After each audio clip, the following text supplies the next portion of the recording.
Hi, here's Natalia. I'm the founder of UpSkillMe, the first project targeted at non-native speakers to help them improve their communication skills and public speaking skills in their second language. Here is a series of videos about the skills that you need to develop as a non-native speaker to move to a real fluency. I call it the level of real fluency. And honestly, even though I come from the teaching background, I absolutely do not believe in academic degrees and academic levels. So if you don't need an academic certificate, but you need to kick ass in business communication, here is a series of videos that I'm making for non-native speakers to help them advance in their communication skills and perform on the outstanding level on the international arena. So if you're a non-native speaker aspiring to do business with global companies, with international teams, or if you're planning to launch your own project that will serve people worldwide, if you're looking for international investors, 90% of whom speak English, doesn't matter if it's their first language or their second language, you want to be heard, you want to be understood, and you probably need more advanced communication skills than simply a certificate from a language school. Congratulations, now you're advanced. I'm simply sharing my practical experience, and my experience tells me that instead of focusing on the knowledge, you need to focus on the skills.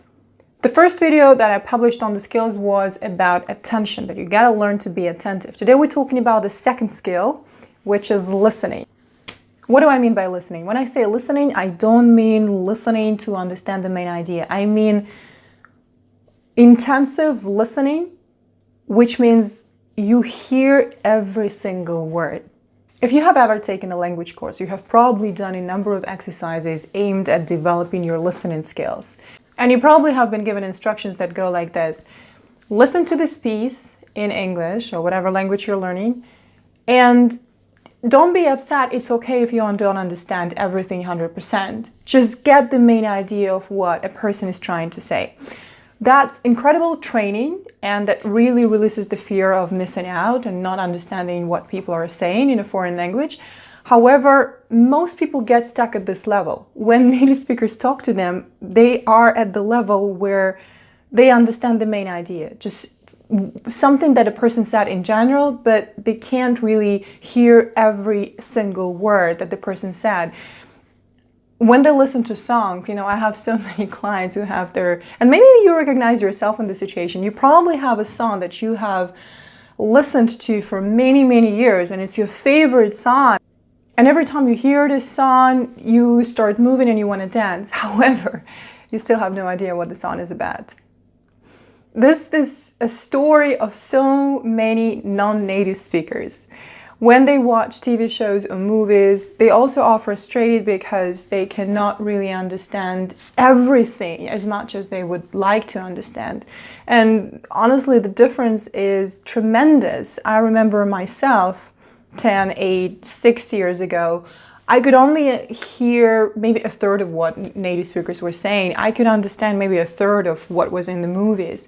Right now, it doesn't matter if I'm listening to a podcast, a radio show, or a TV show, a movie, I really hear every single word. And this has helped me so much in business, because when I'm able to hear every word that people tell me, I'm able to listen very carefully and incorporate all these words in my replies. People appreciate this a lot when you give back to them what you heard. Not your own ideas of how it's supposed to be, but when you really show that you care, you listen carefully, and you're able to give them back their ideas in their language. This is what listening is for. And this is why hearing every single word is important. So if English is your business language, if you're intending to use English in order to grow in your career, in order to move your business internationally, if you are doing fundraising, if you are looking for global partners, this is a skill that can help you stand out.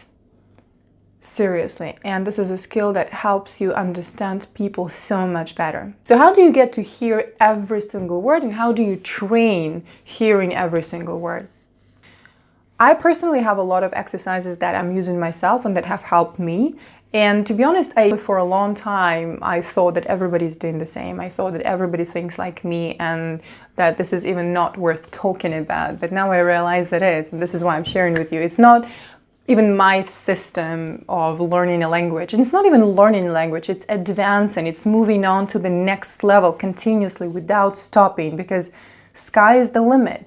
Whenever somebody tells you that's enough, but you go out to the real world, you talk to international partners, you realize that's not enough. This is how I learned every single time. What I know right now is simply not enough for me to stand out in the international business environment. And I'm not going to claim authorship or anything. It's not my system, but I took it out of myself, and I first did it, and then I started thinking, okay, how do I actually do it? Because people started asking me, how did you do that? And I realized that what I'm doing is not really obvious to a lot of people. But here I want to share with you the basics. And if you want to continue learning about that, welcome to my blog, Instagram, subscribe to this YouTube channel. I'll be sharing a lot more. First of all, you need to get used to hearing a lot of different accents. The problem with Russian speakers, especially Russian speakers, is that we're not used to accents. We're not used to hearing accents. And I always feel sorry for native speakers, for English-speaking people who arrive in Moscow, trying really hard to say something in Russian with a heavy accent. Doesn't really matter, but they really try to speak in our language, in Russian. And every time every time people don't understand them, and people go like, what? Can you say this again? Can you repeat that? I don't understand. And I think it's a very interesting phenomenon, because Russia is a huge country, and there are CIS countries. There is Kazakhstan, there is Belarus, there is Ukraine, a lot of other countries, and everywhere the Russian is the same. We speak the same Russian. There are practically no accents. If you look at the UK, people from the north do not really understand people from the south. If you take Germany, where I also used to live, there is such a variety of accents, and people really find it hard to understand each other. However, in Russia, it's all kind of flat. There are minor nuances, minor things, pretty much concerning the stress of certain words, but we use the same words. We use the same sentence structure. We use the same phonetics. It's not really that different.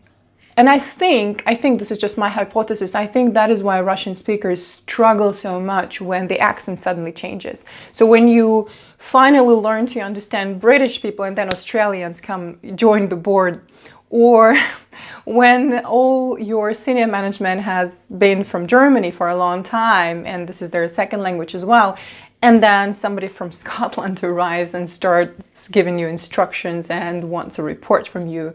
Someone from New Zealand speaks completely differently from someone from the UK.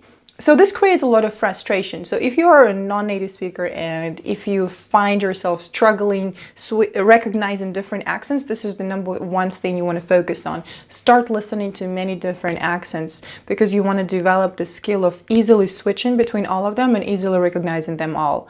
This shouldn't stop you, and that's absolutely not a problem. To me personally, Australian accent has been quite difficult for a while, and it took me a while to get used to that. But once you get used to that, that's fine. You know what to expect. The second thing is you need to help your brain to build the required neural pathways, new neural pathways. They're all new. What do I mean by that? A lot of people come to me and say, Natalia, my English is great. I watch TV shows without subtitles. They're trying to tell me here that their English is good enough so that subtitles are no longer needed. And I understand about 80% of what people say, or 60%, or some people say, oh, I understand about 50%. Some people are quite self-confident. They tell me I understand 90%, but I need to work on understanding the rest 10%. I listen to them, and then I always ask these people, guys, how do you make these calculations? How do you know how many percent is that if you have no idea what is 100%? 100% is when you hear every single word. What are the criteria that you hear every single word? When you look at the word, we always perceive a word from the standpoint of how it sounds, what it means, and how do we spell it. If you're able to connect these three in your brain, that means you hear the word 100%. That means you know the word 100%. If you hear a word, you know exactly what it means, you can write it down, and you can repeat it. That, to me, is understanding a word 100%. When you listen to native speakers, if you're able to repeat exactly what they said and you know exactly what that means and you're able to write it down, and this is what happens at every business meeting. You need to listen carefully, you need to understand, and then you need to write minutes what actually happened, and then you need to send out the report, and then you have another meeting at what was said at the previous meeting. Just standard things. So that is 100%. So in order to move over here to understanding something 100%, my personal recommendation would be, if you know that you do not understand native speakers 100%, especially when you watch TV shows or movies or you listen to the podcasts, whenever you have a chance, have the subtitles on. And now YouTube has this beautiful function where the very smart AI recognizes human speech and subtitles are running there automatically. Have subtitles on, because this is how you're helping your brain to make the connections between what you actually hear and how it's written down. And it's interesting that for people who are learning Russian, it's a different story. Here is what's difficult for people who are learning English. It's difficult for them to recognize the words that they know in writing. It's difficult for them to recognize the same words when they hear them. If we talk about people who learn Russian, what's difficult for them is to write. I mean, they kind of learn to establish a very strong bond between the pronunciation, between the sound and the meaning. So when somebody says something, they know what that means. However, it's terribly difficult for them to write because I guess Cyrillic alphabet is completely different, and they need to work on this harder. However, if we talk about languages where Latin alphabet is used, what's more difficult most of the time is establishing this bond between the sound and the meaning. And